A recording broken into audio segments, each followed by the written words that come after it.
Praise the Lord. Audible Faith అనే YouTube ఛానల్కి స్వాగతం.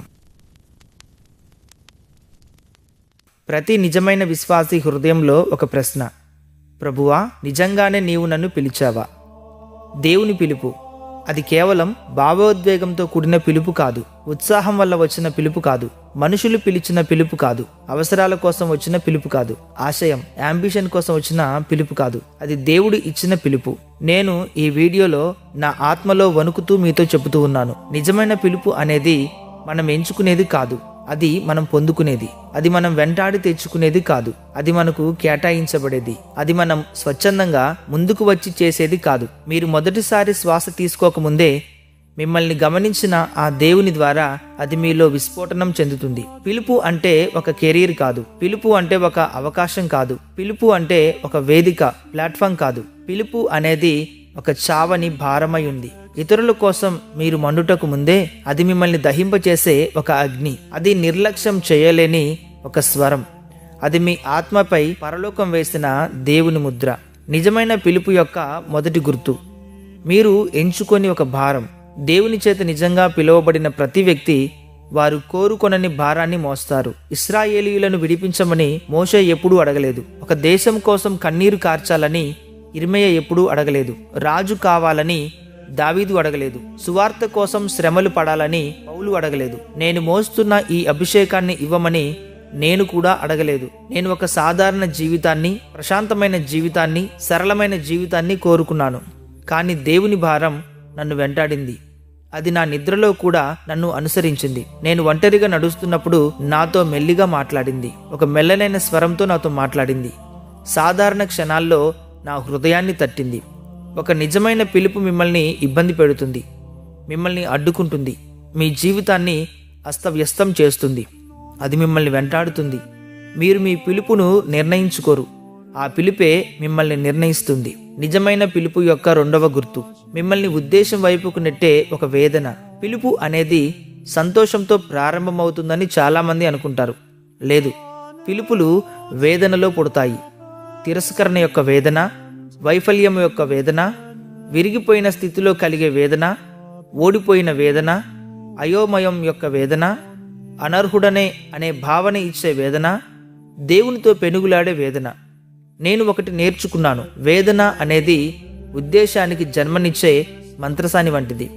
మీ గొప్ప పిలుపు తరచుగా మీ లోతైన గాయం నుండి పుడుతుంది. ఎందుకంటే విరిగిన వారు మాత్రమే దైవిక కరుణ యొక్క భారాన్ని మోయగలరు. తిరస్కరింపబడిన వారు మాత్రమే గాయపడిన వారి హృదయాన్ని అర్థం చేసుకోగలరు. నలిగిపోయిన వారు మాత్రమే గర్వపడకుండా దైవిక తైలాన్ని మోయగలరు. మీ పిలుపు వేదన ద్వారా వస్తే మీరు దేవుని చేత ముద్రించబడ్డారు. నిజమైన పిలుపు యొక్క మూడవ గుర్తు, మిమ్మల్ని వదిలిపెట్టని స్వరం. దేవుడు మిమ్మల్ని పిలిచినప్పుడు ఆయన మాట్లాడతాడు. మీరు పారిపోయినా ఆయన స్వరం మిమ్మల్ని అనుసరిస్తుంది. మీరు దాక్కున్నా ఆయన గుసగుస మిమ్మల్ని కనుగొంటుంది. మీరు సాధారణ జీవితం గడపాలని ప్రయత్నించినా ఆయన ఉద్దేశం మిమ్మల్ని అడ్డుకుంటుంది. నిజమైన పిలుపు పట్టు వదలనిది. యోనా పారిపోవాలని చూశాడు, కానీ సాధ్యం కాలేదు. మోషే వాదించాలని చూశాడు, కానీ కుదరలేదు. ఇర్మీయా మానేయాలని చూశాడు, కానీ చేయలేకపోయాడు. నేను పరిశుద్ధాత్మ ప్రేరణను నిర్లక్ష్యం చేయడానికి ప్రయత్నించాను, కానీ ఆ పిలుపు ప్రశాంతమైన చోట్ల, సందడి గల గదుల్లో, నేను ప్రార్థనలో లేని సమయాల్లో, నేను సిద్ధంగా లేని క్షణాల్లో నన్ను వెతుక్కుంటూనే ఉంది. దేవుడు మిమ్మల్ని పిలిచి ఉంటే అది మీకు ఇప్పటికే తెలుసు, ఎందుకంటే ఆ స్వరం మిమ్మల్ని వదిలి వెళ్ళదు. నిజమైన పిలుపు యొక్క నాలుగవ గుర్తు, ఒక పవిత్రమైన అసంతృప్తి. నిజమైన పిలుపు మిమ్మల్ని ఒకే చోట స్థిరపడనివ్వదు. మీరు సౌకర్యంగా, అశ్రద్ధగా, సంతృప్తిగా ఉండలేరు. మీలో ఏదో ఒకటి దేవుని కోసం, ఆయన సన్నిధి కోసం, ఆయన చిత్తం కోసం, ఆయన అప్పగించిన పని కోసం, ఆయన స్వరం కోసం ఇంకా కావాలని పరితపిస్తుంది. అది ఆశయం కోసం కాదు, విధేయత కోసం. ఈ అసంతృప్తి అనేది మీ గమ్యం తలుపు తడుతున్న ఒక శబ్దం. పిలుపు ఉన్న వ్యక్తులు సాధారణంగా ఉండలేరు. వారిలో ఏదో ఒకటి నిత్యత్వం కోసం తప్పిస్తూ ఉంటుంది. నిజమైన పిలుపు యొక్క ఐదవ గుర్తు, నా చిత్తం కాదు అనే నిరంతర భావన. ఇది అన్నిటికంటే లోతైన ముద్ర. ప్రతి గొప్ప పిలుపు మిమ్మల్ని మీ ఇష్టాన్ని పరలోక చిత్తానికి లోబరిచే చోటుకు తీసుకొస్తుంది. అది మొదట్లో సంతోషంగా ఉండకపోవచ్చు, సులభంగా ఉండకపోవచ్చు, తేలికగా ఉండకపోవచ్చు, కానీ యథార్థంగా ఉంటుంది. యేసు గెత్సెమనేలో ప్రార్థించారు, నా చిత్తం కాదు నీ చిత్తమే సిద్ధించునుగాక అని. పిలువబడిన ప్రతి వ్యక్తి తన గెత్సెమనేను ఎదుర్కోవాలి. మీ చిత్తాన్ని ఆయన కోసం వదులుకున్నప్పుడే నిజమైన పిలుపు మొదలవుతుంది. మీరు ఎప్పుడైనా, ప్రభువా, ఒకవేళ అది నన్ను బాధపెట్టినా సరే నీ ఇష్టమే నాలో జరగనివ్వు అని మీరు ప్రార్థించి ఉంటే మీరు పిలువబడ్డట్టు. ఇప్పుడు మనం చూద్దాం భావోద్వేగ పిలుపుకు మరియు దైవిక పిలుపుకు మధ్య ఉన్న తేడా.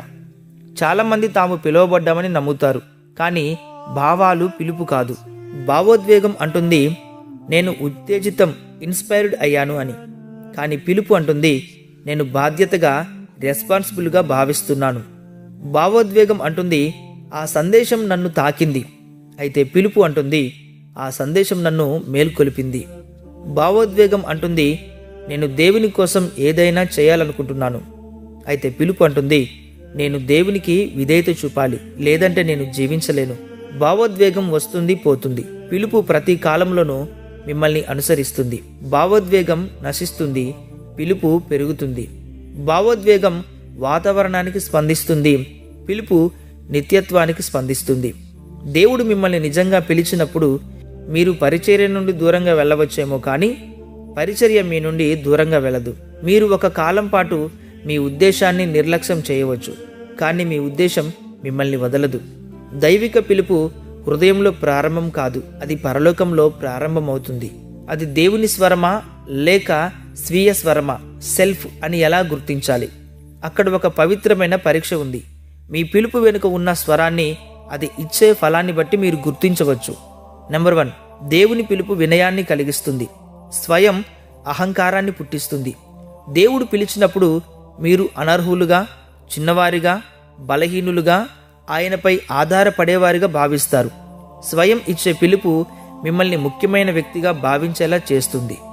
నెంబర్ 2, దేవుని పిలుపు విరిగిపోయిన మనస్సును పుట్టిస్తుంది. సెల్ఫ్ ఆత్మవిశ్వాసాన్ని ఇస్తుంది. పరలోకం నుండి వచ్చే బాధ్యతలు మిమ్మల్ని మోకాళ్లపైకి నెడతాయి. స్వయంగా ఏర్పాటు చేసుకున్న కలలు, దర్శనాలు మిమ్మల్ని అద్దం ముందు నిలబెడతాయి, మిమ్మల్ని మీరు చూసుకునేలా చేస్తాయి. 3వది, దేవుని పిలుపు భారమును కలిగిస్తుంది. స్వయం ఆశయాన్ని, అంబిషన్ పుట్టిస్తుంది.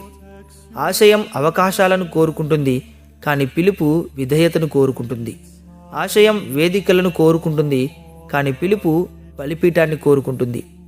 ఆశయం గుర్తింపును కోరుకుంటుంది, కానీ పిలుపు సమర్పణను కోరుకుంటుంది. 4వది, దేవుని పిలుపు మరణాన్ని కోరుతుంది. స్వయం చప్పట్లను కోరుకుంటుంది, అది మిమ్మల్ని సిలువ వేయకపోతే అది దేవునిది కాదు.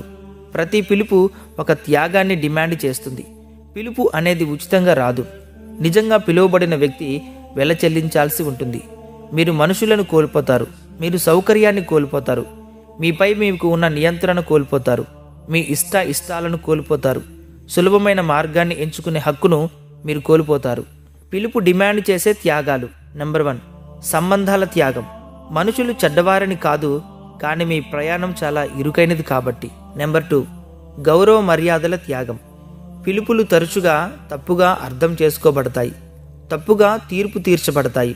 విధేయత మిమ్మల్ని ఉన్నత స్థానానికి చేర్చే ముందు మిమ్మల్ని అందరి ముందు ఇబ్బందికి గురి చేస్తుంది. నెంబర్ 3, సౌకర్యాల త్యాగం. సౌకర్యం అనేది స్పష్టతకు శత్రువు. మీ ఉద్దేశాన్ని పదును పెట్టడానికి దేవుడు మీ సౌకర్యాన్ని తొలగిస్తాడు. నెంబర్ 4, వ్యక్తిగత ఆశయాల త్యాగం. ఒకే చేతులతో మీరు మీ కలను మరియు దేవుని దర్శనాన్ని నిర్మించలేరు. నెంబర్ 5, మీ చిత్తం యొక్క త్యాగం. ఇది అన్నిటికంటే పెద్దది. మీకు వద్దు అని చెప్పాలని ఉన్నప్పుడు అవును అని చెప్పడం, మీరు మాట్లాడాలి అనుకున్నప్పుడు మౌనంగా ఉండడం, మీరు పారిపోవాలి అనుకున్నప్పుడు ముందుకు సాగడం. పిలుపు అనేది చౌకైనది కాదు, అది పరిశుద్ధమైనది. దేవుడు మిమ్మల్ని పిలిచినప్పుడు మీ నుండి కొంతమందిని దూరం చేస్తాడు. పిలుపు అంటే వ్యక్తులు తోడవుతారని ప్రజలు అనుకుంటారు, కానీ దేవుడు మిమ్మల్ని పిలిచినప్పుడు చేసే మొదటి పని మీ యొద్ద నుంచి కొందరిని తీసివేయడం. ఆయన వీరిని తొలగిస్తాడు. నెంబర్ 1, సౌకర్యవంతమైన గుంపు. మీరు మారనంత వరకు వారు మిమ్మల్ని ప్రేమిస్తారు. దేవుడు మిమ్మల్ని లోతుల్లోనికి పిలిచినప్పుడు పైపైన ఉండే వ్యక్తులు వెనక్కి తగ్గుతారు. నెంబర్ 2, అభిప్రాయాలను నియంత్రించేవారు. దేవుని స్వరంతో పోటీపడే వ్యక్తుల స్వరాలు వినబడకూడదు. ఆయన స్వరాన్ని మీరు వినాలంటే వారు వెళ్ళిపోవాలి. నెంబర్ 3, రాజీ పడే స్నేహితులు. పాపాన్ని సాధారణ విషయంగా చూసే ఎవరు మీతో నడవలేరు. నెంబర్ 4, భావోద్వేగ పరంగా పీల్చివేసేవారు. పిలుపు మిమ్మల్ని శారీరకంగా మానసిక శక్తిని ఖర్చు చేసేలా చేస్తుంది. మిమ్మల్ని ఇంకా కృంగదీసేవారిని మీరు మోయలేరు. నెంబర్ 5, అసూయ పడేవారు. మీ ఎదుగుదలను చూసి ఓర్వలేని వారిని దేవుడు తొలగిస్తాడు. నెంబర్ 6, భద్రత లేనివారు. వారి భయాన్ని అణుచుకోవడానికి వారు మీ పనిని పాడు చేయాలని చూస్తారు. అందుకే దేవుడు వారిని మీ యొద్ద నుంచి దూరం చేస్తారు. నెంబర్ 7, ఎదగడానికి ఇష్టపడని వారు. మీ పిలుపు వారి స్తబ్దతను బయట పెడుతుంది. దేవుడు వీరిని తొలగించేది వారు చెడ్డవారిని కాదు, వారు మీ ఉద్దేశం వైపు మిమ్మల్ని అనుసరించలేరు కాబట్టి. మీరు సౌకర్యంగా ఉన్నప్పుడు మీతో నడిచిన ప్రతి ఒక్కరితోనూ మీరు మీ గమ్యాన్ని చేరుకోలేరు. విధేయత తప్పకుండా చూపాలని నాకు తెలిసిన ఆ రాత్రి పెన్సిల్వేనియాలో ఫ్రాంక్లిన్లో ఒక చిన్న గదిలో ఉన్న ఆ రాత్రి నాకు స్పష్టంగా గుర్తుంది. నేను పారిపోతున్నాను, బహిరంగంగా కాదు, తిరుగుబాటుతో కాదు, కానీ నిశ్శబ్దంగా, బాధ్యతల నుండి, అంచనాల నుండి, పిలుపు యొక్క భారం నుండి, వైఫల్యం చెందుతాననే భయం నుండి పారిపోతున్నాను.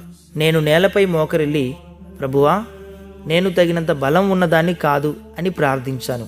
అప్పుడు పరిశుద్ధాత్మ ఇలా జవాబిచ్చారు, నీవు బలవంతురాలివి కావాలని నేను ఎప్పుడూ ఆశించలేదు. అప్పుడు నేను అన్నాను, ఒకవేళ నేను విఫలమైతే? ఆయన ఇలా చెప్పారు, నీవు విధేయత చూపించు, కార్యాన్ని నేను చేస్తాను. మళ్ళీ అన్నాను, ఒకవేళ వారు నన్ను విమర్శిస్తే? ఆయన అన్నారు, వారు నీ ప్రేక్షకులు కాదు. అప్పుడు నేను, ఒకవేళ నేను ఈ పిలుపును మోయలేకపోతే? అన్నాను. ఆయన ఇలా చెప్పారు, నీవు పిలుపును మోయడం లేదు, ఆ పిలుపే నిన్ను మోస్తుంది. నా కళ్ళ నుండి నీళ్లు కారాయి. అప్పుడు నాకు అర్థమైంది, పిలుపు అనేది ఒక ఎంపిక కాదు, అది ఒక సమర్పణ. ఆ రాత్రి నుండి నేను పారిపోవడం ఆపేశాను. మీరు నిజంగా పిలువబడ్డారు అనడానికి 6 తిరుగులేని గుర్తులు ఇక్కడ ఉన్నాయి.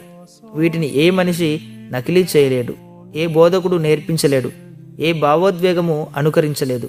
నెంబర్ 1, దేవుని చిత్తం తప్ప వేరే దేనిలోనూ పిలుపు మిమ్మల్ని ప్రశాంతంగా ఉండనివ్వదు. మీరు పని చేయవచ్చు, విజయం సాధించవచ్చు, బిజీగా ఉండవచ్చు, కానీ విధేయతలో తప్ప ఎందులోనూ మీకు శాంతి దొరకదు. పిలువబడిన వారు తమ బాధ్యత నుండి పక్కకు వెళ్ళినప్పుడు ఒక పవిత్రమైన వేదనను అనుభవిస్తారు. నెంబర్ 2, ప్రయత్నించకుండానే పిలుపు మిమ్మల్ని వేరుగా ఉంచుతుంది. మీరు వింతగా ఉన్నారని కాదు, కేవలం మీరు ప్రత్యేకం. మీ కోరికలు వేరు, మీ విలువలు వేరు, మీ నమ్మకాలు వేరు, మీ భారాలు వేరు, మీ ప్రాధాన్యతలు వేరు. ఎదగడానికి నిరాకరించే వారితో మీ ఆత్మ ఎన్నటికీ కలవదు. నెంబర్ 3, పిలుపు మిమ్మల్ని అసౌకర్యానికి గురి చేస్తుంది. పాపంలో ఉన్నప్పుడు చిన్న చిన్న పాపాలు కూడా మిమ్మల్ని కలిచివేస్తాయి. రహస్య పాపాలు సైతం మిమ్మల్ని విరిచివేస్తాయి. ఇతరులు సహించే పాపాలు కూడా మీకు అవమానంగా అనిపిస్తాయి. దేవునికి దుఃఖం కలిగించే విషయాలను చూసి ఆనందించే సామర్థ్యాన్ని మీరు కోల్పోతారు. నెంబర్ 4, ఇతరులు నిర్లక్ష్యం చేసే వాటి కోసం పిలుపు మిమ్మల్ని ఆకలి కొనేలా చేస్తుంది. ఇతరులు దేనికైతే పట్టించుకోకుండా వదిలేస్తారో దానికోసం మీ ఆత్మ పరితపిస్తుంది. వాక్యం కోసం ఆకలి, ఆయన సన్నిధి కోసం ఆకలి, పరిశుద్ధత కోసం ఆకలి, నశించిపోతున్న ఆత్మల కోసం ఆకలి, నీ ఆత్మీయ జీవితం కోసం ఆకలి. ఈ ఆకలి అనేది అతీతమైనది, సూపర్ న్యాచురల్. ఇది స్వయంగా దేవుడే మీలో ఉంచినది. నెంబర్ 5, దేవుడు దేనికోసమైతే కన్నీరు కార్చుతాడో ఆ పిలుపు మిమ్మల్ని కూడా దానికోసమే కన్నీరు కార్చేలా చేస్తుంది. మీ కన్నీళ్లు మారతాయి, మీలో కరుణ లోతుగా ఉంటుంది, మీ హృదయం మృదువుగా మారుతుంది. మీరు దేవుని భావోద్వేగాలను అనుసరిస్తారు, ఆయన భారాలను గుర్తిస్తారు, మీ ప్రాధాన్యతలు ఆయన ప్రాధాన్యతలతో ఏకీభవిస్తాయి. నెంబర్ 6, మీలో ఉన్న ప్రతిదీ వద్దు అని చెబుతున్నా పిలుపు మిమ్మల్ని అవును అని చెప్పేలా చేస్తుంది. ఇదే అత్యున్నతమైన నిదర్శనం. అది మిమ్మల్ని భయపెడుతున్నా మీరు ఖచ్చితంగా విధేయత చూపుతారు. మీరు వణుకుతున్నా అంగీకరిస్తారు. మీరు అనర్హులని భావిస్తున్నా ముందుకు వెళ్తారు. పిలుపు అనేది భయాన్ని అధిగమిస్తుంది, ఎందుకంటే దేవుడు మీ ఆత్మవిశ్వాసాన్ని అడగడు, ఆయన మీ విధేయతను మాత్రమే అడుగుతాడు. పిలువబడిన ప్రతి వ్యక్తి ఎదుర్కోవాల్సిన గమ్యస్థాన పరీక్షలు. మొదటి పరీక్ష, ఒంటరితనం. ప్రతి పిలుపు ఒంటరిగానే మొదలవుతుంది. దేవుడు మిమ్మల్ని వదిలేశాడని కాదు, కానీ మీ దృష్టిని మళ్లించేవన్నీ అంతం కావాలి కాబట్టి. ఈ ఒంటరితనంలోనే దేవుడు మీకు ఆధారంగా మారుతాడు. రెండవ పరీక్ష, తప్పుగా అర్థం చేసుకోబడటం, మిస్అండర్స్టాండింగ్. ప్రజలు మిమ్మల్ని తప్పుగా అర్థం చేసుకుంటారు, ప్రశ్నిస్తారు, తీర్పు తీరుస్తారు, మీ గురించి అపోహలు పెంచుకుంటారు. స్పష్టత కోసం చెల్లించాల్సిన వెల ఈ అపార్థమే. మూడవ పరీక్ష, వేచి ఉండటం. మీరు కోరుకున్న దానికంటే ఎక్కువ కాలం వేచి ఉండాల్సి వస్తుంది. పిలుపు ఎదగడం కోసం వేచి ఉండడం అనేది మీ ఆశయాన్ని అణిచివేస్తుంది. నాలుగవ పరీక్ష, అల్పమైన ప్రారంభాలు. మీ భవిష్యత్తుకు ఏమాత్రం సంబంధం లేని చోట్ల దేవుడు మిమ్మల్ని సేవ చేసేలా చేస్తాడు. అల్పమైన వాటిలో మీరు సేవ చేయలేకపోతే మీరు గొప్ప వాటికి సిద్ధంగా లేరని అర్థం. ఐదవ పరీక్ష, మరుగున ఉండటం. మీరు అందరికీ కనిపించాలని ఆరాటపడితే మీరు అభిషేకానికి సిద్ధంగా లేరు. తన చేత ఎంచుకోబడిన వారిని తీర్చిదిద్దడం కోసం దేవుడు వారిని మరుగున ఉంచుతాడు. ఆరవ పరీక్ష, నలిగిపోవడం, బ్రోకెన్నెస్. ఇదే ఆఖరి పరీక్ష. గర్వాన్ని కరిగించి ఉద్దేశాన్ని శుద్ధి చేసే కొలిమి ఈ నలిగిపోవడమే. ఈ పరీక్షలో మీరు నిలబడితే మిమ్మల్ని ఎవరూ ఆపలేరు. తప్పుగా లేదా స్వయంగా నిర్ణయించుకున్న పిలుపుల పట్ల ఈ ప్రవచనాత్మక హెచ్చరిక. ఈ రోజుల్లో చాలామంది పిలువబడ్డారు, కానీ దేవుని చేత కాదు. కొందరు ఆశయం వల్ల, కొందరు భావోద్వేగం వల్ల, కొందరు ఇతరులను అనుకరించడం వల్ల, కొందరు అభద్రతా భావం వల్ల, కొందరు పోటీ వల్ల, కొందరు అపహాసం వల్ల, మరికొందరు అవకాశం కోసం పిలువబడ్డారు. వారు పరిచర్యలను నిర్మిస్తారు, కానీ దేవుడు వారిని పంపలేదు. వారు ప్రసంగాలు చేస్తారు, కానీ పరలోకం వారిపై శ్వాసించలేదు. వారు గుంపులను పోగు చేస్తారు, కానీ అక్కడ దేవుని ఆత్మ నివాసము ఉండడు. వారు బిరుదులను మోస్తారు, కానీ దైవిక వస్త్రాలను కాదు. ఎందుకంటే తాను కేటాయించని దానిని దేవుడు అభిషేకించడు. మీరు పిలుపును నటించలేరు, గమ్యాన్ని ప్రదర్శించలేరు, అధికారాన్ని సృష్టించలేరు. తుఫానులు వచ్చినప్పుడు ఇలాంటి పిలుపులు కూలిపోతాయి, ఎందుకంటే దేవుని చేత పిలువబడిన మనుషులు మాత్రమే అగ్నిలో నిలబడగలరు. మీ సమర్పణ కోసం వేచి ఉన్న దైవిక వస్త్రం. మీ పేరు మీద ఒక నిజమైన దైవిక వస్త్రం ఉంది, కానీ మీ ఇష్టం దేవుని ముందు పడిపోయే వరకు అది మీ మీదికి రాదు. ఈ వస్త్రాలు ప్రతిభావంతులపై ఉండవు, కేవలం సమర్పించుకున్న వారిపై మాత్రమే ఉంటాయి. మీ పిలుపు స్థిరపరచబడాలి అని, మీ గమ్యం తెరవబడాలి అని, పరలోక తైలం మీపై కుమ్మరించబడాలని మీరు కోరుకుంటే దేవుడు ఎదురు చూస్తున్న ఆ ప్రార్థనను ఇలా చేయండి. ప్రభువా, నేను నీవాడను. ఏదో కొంచెం కాదు, ఏదో ఒక రోజు కాదు, సౌకర్యం ఉన్నప్పుడు కాదు, ఇప్పుడే. ఎప్పుడైతే మీరు మీ జీవితాన్ని బలిపీఠం మీద ఉంచుతారో అప్పుడు దేవుడు తన వస్త్రాన్ని మీ భుజాలపై ఉంచుతాడు. మీరు మీ పిలుపుని ఎంచుకోరు, ఆ పిలిపే మిమ్మల్ని ఎంచుకుంటుంది. మీరు సమర్పించుకునే వరకు అది మిమ్మల్ని విశ్రమించనివ్వదు. ఈ సందేశం మీ ఆత్మీయ జీవితానికి మేలుకొలుపుగా ఉంటే ఇప్పుడే కామెంట్స్లో రాయండి, ప్రభువా, నా జీవితాన్ని నీకు అంకితం చేస్తున్నాను అని. ఇలాంటి మరిన్ని సందేశాల కొరకు మన audible faith Christian Telugu podcast YouTube ఛానల్ని సబ్స్క్రైబ్ చేయండి. మరొక విషయం, ఈ ఛానల్ని మీరు ఇతరులకు కూడా పరిచయం చేయండి, ఎందుకంటే వారిలో కూడా దేవుని అగ్ని మండించడానికి పరిశుద్ధాత్ముడు సిద్ధంగా ఉన్నాడు. Jesus loves you. ఆమెన్.